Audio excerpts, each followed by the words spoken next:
Kita buka dengan informasi pertama, Saudara. Insiden adu jotos Bupati Aceh Barat dengan sekelompok orang yang diduga penagih hutang telah dilaporkan oleh korban ke Polres Aceh Barat. Saat ini polisi tengah melakukan penyelidikan dan telah memeriksa 5 orang saksi dari korban dan dari terlapor. Korban yang terlibat adu jotos dengan Bupati Aceh telah melaporkan peristiwa itu ke Polres setempat pasca kejadian. Sang bupati pun kini menjadi terlapor tindak pidana penganiayaan yang menyebabkan korban mengalami lebam di beberapa bagian tubuhnya dan harus dirawat di rumah sakit.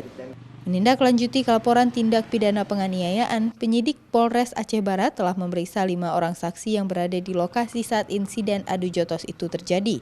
Di antaranya 2 orang saksi dari pelapor dan 3 saksi dari terlapor Bupati Aceh Barat. Untuk proses penyelidikan, penyidik juga telah mengamankan sejumlah barang bukti dari insiden adu jotos itu, termasuk video rekaman aksi adu jotos yang kini telah viral di media sosial.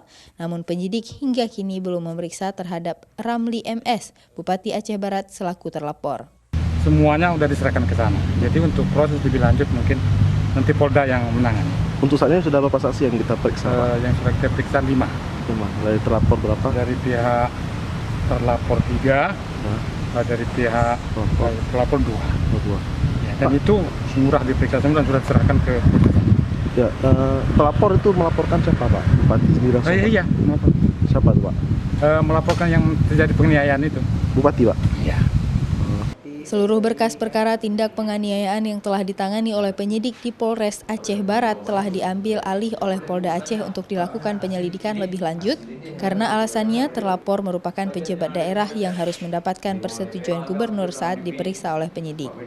Pekarangan pendopo Bupati Aceh Barat, lokasi tempat kejadian insiden adu jotos, saat ini terpantau seperti biasa, namun Ramli MS, Bupati Aceh Barat selaku terlapor pelaku tindak penganiayaan terhadap penagih hutang hingga saat ini belum mengklarifikasi langsung kepada awak media.